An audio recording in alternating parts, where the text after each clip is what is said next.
All right, it's another edition of the Penn State Blitz here on PennLive. That's right. Greg, I see you made it back from New Jersey in one piece. I was a little worried about you on your little recruiting sojourn. It's good to see you. It's good to be back, Bob. The spring practice is just moving. It always moves quicker, Yeah. you know, than you think, and you get the chance to talk to some players and to James Franklin a couple times a week. Some interesting things to say. We got 4 downs here to cover. Here on the Blitz, hopefully some questions and comments, but let's get to first down. Yes. Shocker, it's going to involve Micah Parsons, who by now most Penn State fans know is on the move. They still like his progress, Greg, but James Franklin talked about it last week. He began spring as a middle linebacker, a position he really wasn't too accustomed to, and now he's on the weak-sided outside linebacker playing the will position. What does that mean to you? Yeah, I'm curious to see what you think, but to me it says either one of two things. Either Ellis Brooks has really shined in a sharing role with Micah Parsons, so much so that Penn State said, okay, let's move Micah to the outside, take advantage of his athleticism and all the things he can do, why he was a 5-star recruit, why he was labeled as a freakish athlete, so on and so forth. So the question becomes, was it Ellis Brooks' rise that forced this move, or is it the very realistic possibility that trying to play middle linebacker as a January enrollee true freshman is, I don't want to say it's impossible, Bob, but it's very difficult to do, to get all of the things that you have to be a college football player down on and off the field, and then run a defense as a guy that's been on campus for 3 months. It's really, really difficult. Either way, I think Penn State's fine at the spot, but there certainly is a one or the other kind of scenario that would explain why they're moving him back outside. Yeah, Penn State's got some veterans, too, that could help in Jake Cooper and Juwan Johnson, but I think James tipped his hand. You had actually asked him about Micah last week, but the week before, you know, because he always gets asked about the January enrollees, and invariably Micah gets asked about a lot because he's such a blue chip recruit and a talent. But he said, hey, just, you know, Ellis Brooks is actually ahead of all of the freshmen, and that was a kind of a signal that they still had some ground to make up to kind of catch him. And then before he talked about Micah moving, he said, I thought something that was very interesting. He said, you know, Micah, one of his great assets is his speed. He's a phenomenal athlete, and he can run down plays, but he said, he talked about kind of like the fact that he's not always necessarily shooting through the right gap or in the right spot, but he has the speed to kind of compensate, and James said it's one of those things where you're like, oh no, oh no, oh no, hey, great play. So you just wonder if maybe he's a little bit too much of a freelancer at this stage in his career, and he's got to maybe be a little bit more sound to play in the middle. I think outside linebacker really helps him kind of, because you can show off his speed, he can be more effective on the blitz. I think they want somebody in the middle that kind of is a little bit more in tune with, you know, playing sound defense. And I think Michael will pick that up. But I think right now Ellis Brooks is probably the better option. I'm just curious to see if he will at all, James will turn to any of the veterans. I'm not sure. Yeah, at this point in time, I mean, Jake Cooper struggled to stay healthy. Juwan Johnson had an off-field injury. So, I mean, there's a lot of question marks with those guys, Bob. And then when you mention Ellis Brooks being ahead of the other freshmen, forget about Nick Tarburton and Jesse Lucada, 2 guys that also enrolled in January that also could play middle linebacker. It tells me that Ellis Brooks is a leader in the clubhouse. Someone would have to step up and challenge him. I'm just not sure if anybody's on the roster to do that. Right. Okay, so second down here on the Blitz. Let's talk about a position now that suddenly looks like a strength that for the longest time under James Franklin and even Bill O'Brien and even the late Joe Paterno, it was always viewed as either a question mark or a weakness, and that's the offensive line. They have a lot of guys coming back that can play, and they also have some young players they really like. In your mind, when you look at the Penn State position groups, Greg, is Penn State's offensive line maybe one of the 2 or 3 strengths on the team? Well, we thought that going into last season, and that it didn't necessarily play out that way. Look, they were better than they had been previously in the James Franklin era, or at least I felt that way. But when you consider, you know, that there were still times when Penn State could not get movement up front, when they were susceptible to the pass rush. I mean, it was not, you know, championship-level football, even though Penn State was only a few points away from maybe being in the Big Ten title game, maybe being in the college football playoff conversation. The line play at times left a lot to be desired. So I think that when you hear Connor McGovern say in the middle of spring practice that this is the year of the offensive line, I want to believe he said that last year, too. Yeah, he may have. You know, and I think it's a believable statement. They have as many veterans in key roles as they've ever had. And they're in a situation now where they actually have a 2 and 3 deep. But if you go back to last year, you go back to Big Ten Media days, and that was the talk of last spring and summer too, was that, oh, we finally have depth. We're going to be a strength of the team now. And there were times they were and times they weren't. But Saquon Barkley could tell you that there were times when no matter how much talent he had, there was just nowhere to go. So I think that this year, I bought into it last year, and I'm willing to tepidly believe it this year, but I need to see it to believe it. And Bob, there's a guy, Michael Menet, that could help move things in that direction. I think he's had a nice spring as well.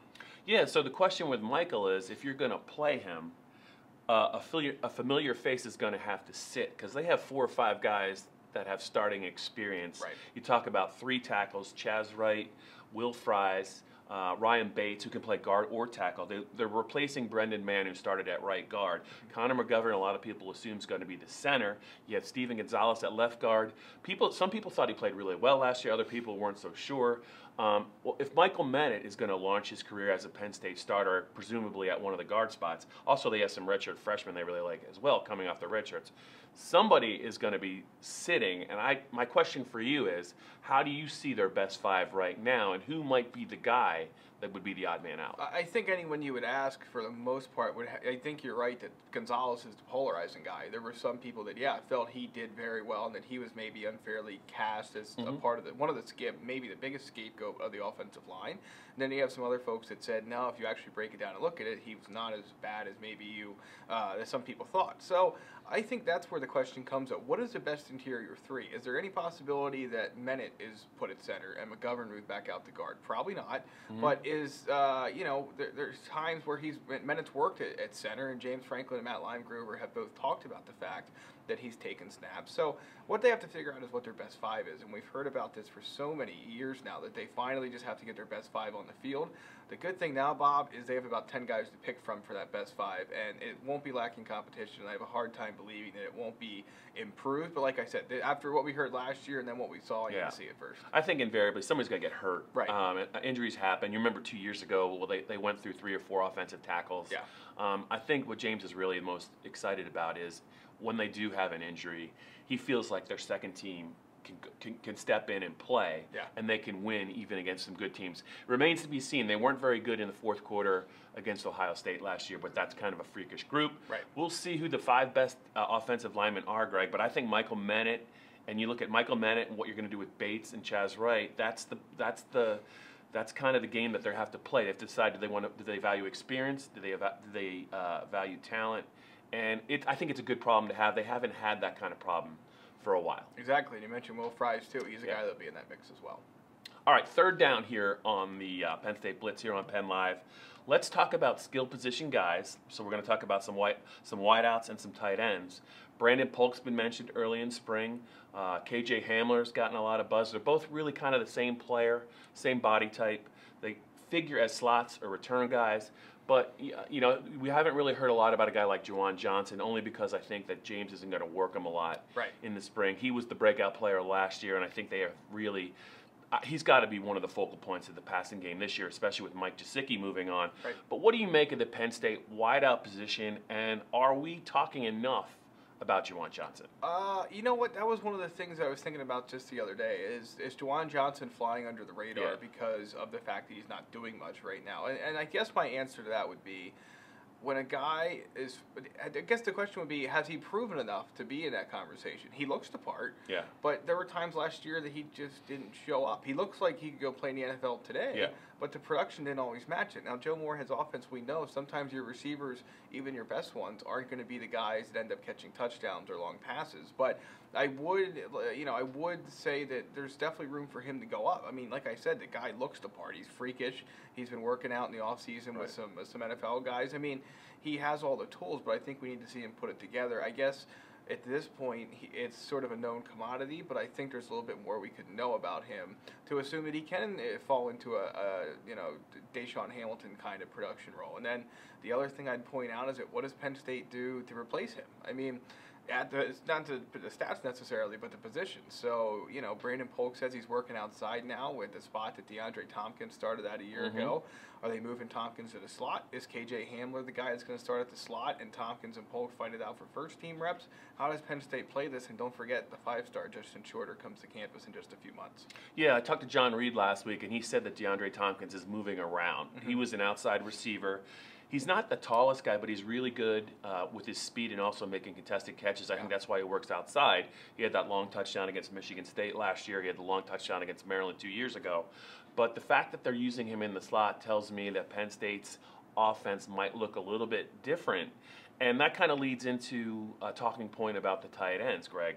With Mike Gesicki gone, is Penn State better off with maybe 4 wideouts on the field in the spread instead of a tight end? What does it mean for Tommy Stevens, who's the Lion, who's going to be back? Are they going to use him as a tight end, or do they feel good about a tight end they have on the roster that can kind of replace at least some of Mike Gesicki's production? Yeah, I mean, at this point, you hear a lot of good things about Danny Dalton, but the question is that because nobody else is making a step forward, or is that because he's overcome some of the challenges earlier in his career to be a guy that can start and play a lot of football? I think that when you ask that kind of question, what is Penn State going to do? Are they going to go 4 wide a lot, or is it going to beat a Tommy Stevens package more heavily?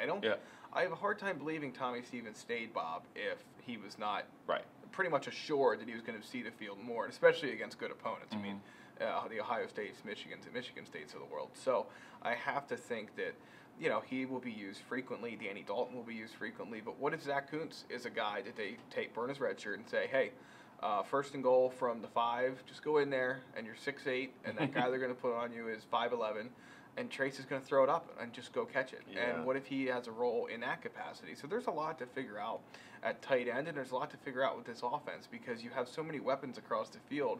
It's the great thing about recruiting at a high level, which Penn State's done under James Franklin, but it takes time then to figure out how to use all those pieces once they're ready to play.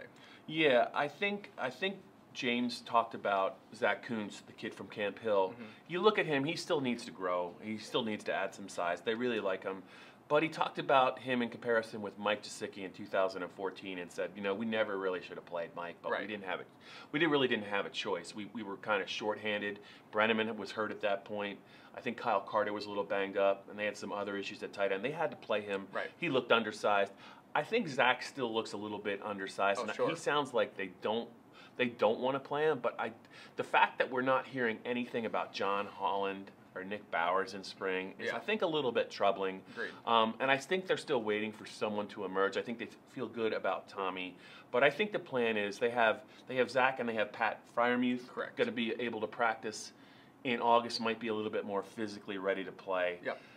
I think you make a case that maybe they play one of them. I don't think they want to play both of them. And I think right now, as we talk about it, I think the plan is maybe Zack might be better off with a year, maybe redshirting, physically growing, but they need to be able to trust someone at tight end, or you're going to see a lot of 4 wideout sets. I'm not sure what they're going to do. I don't think they know what they're going to do yet. I would have a hard time believing that they do. There's a lot to figure out, and guys that still get on campus, so we'll see.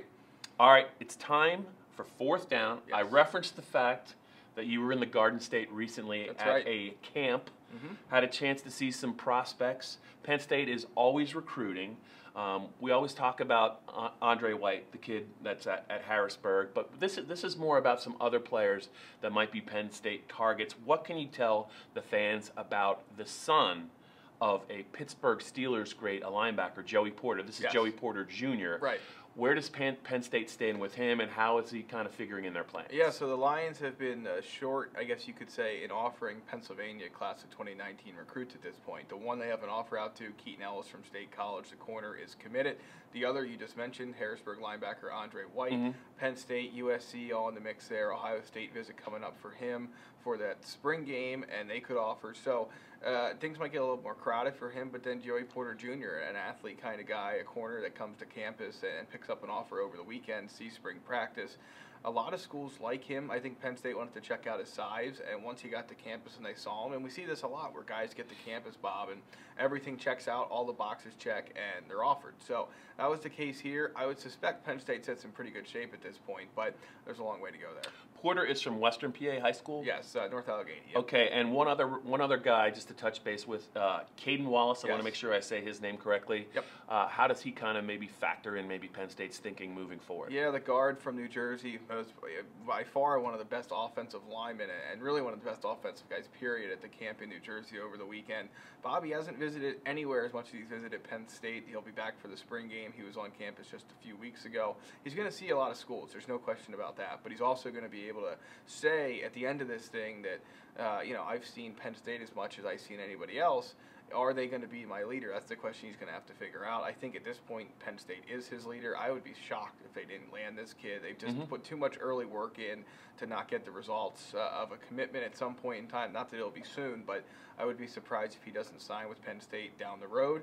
So you're looking at a guard there. One other thing from that camp I'd point out, Bob, is that Taquan Roberson, the quarterback commit, and from New Jersey as well, 3-star kid, throws a nice ball, and he looks a little bit like Trace McSorley. He's 6 foot, 185. Probably will end up being, without cleats on, 5'10 and a half, and he has the chance to get up to 190, 195.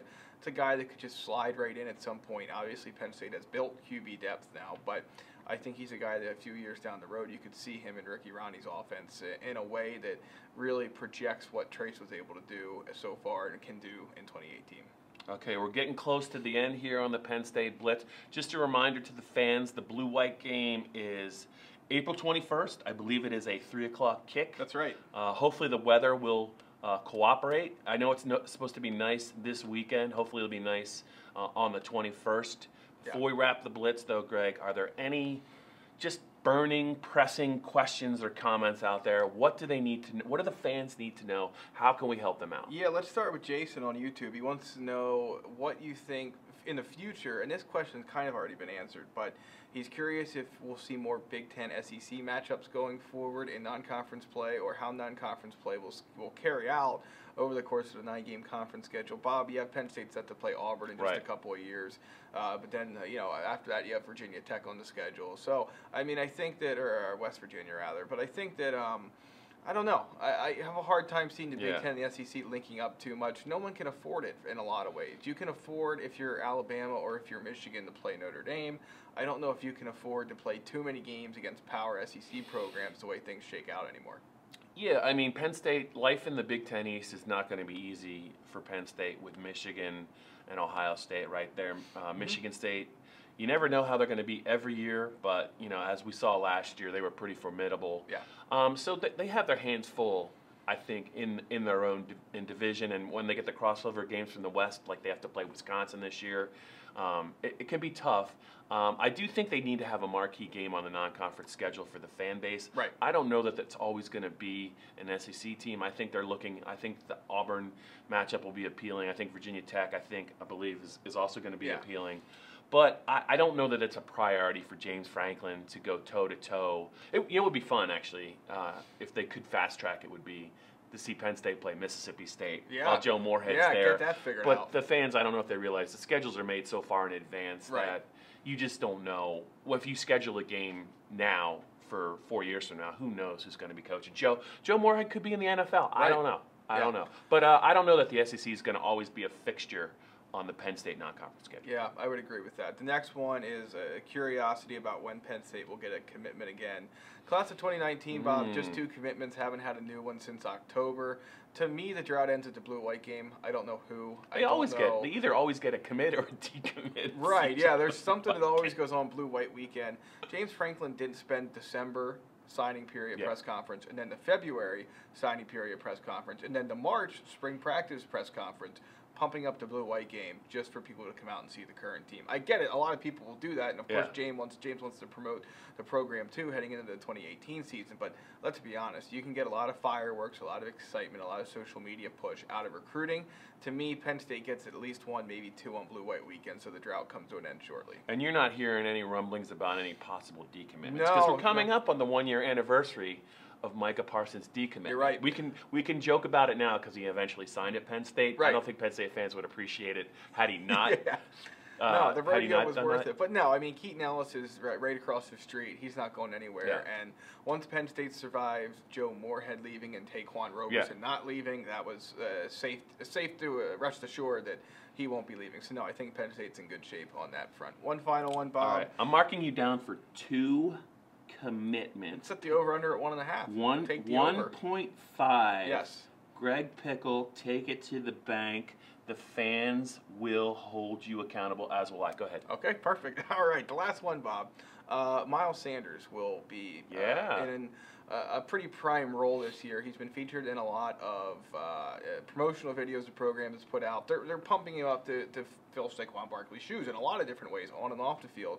Question I have for you is, what do you need to know about him going into the 2018 season based on what you already know?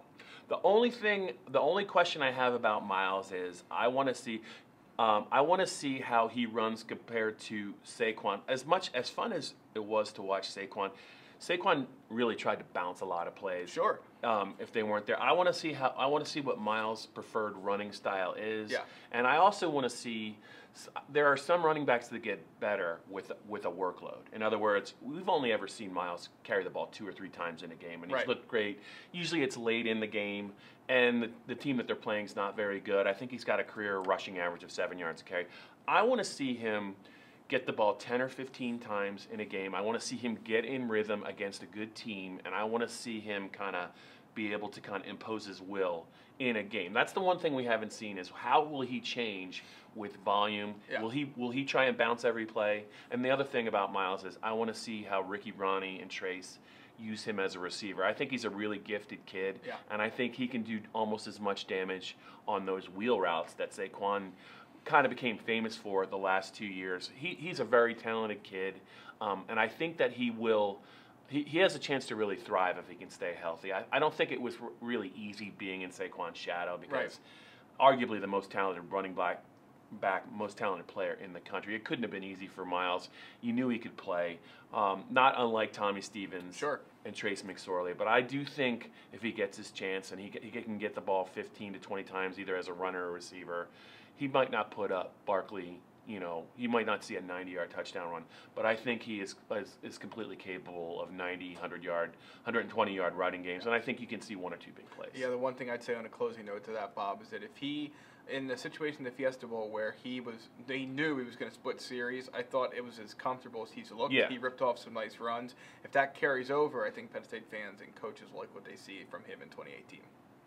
I think that's a wrap on this week's Penn State Blitz here on PennLive. Greg and I will be back sooner rather than later. And just remember, hold Greg accountable about those recruiting commitments. That's right. On Blue-White Weekend. He needs to be held accountable more. I promise to do it moving forward.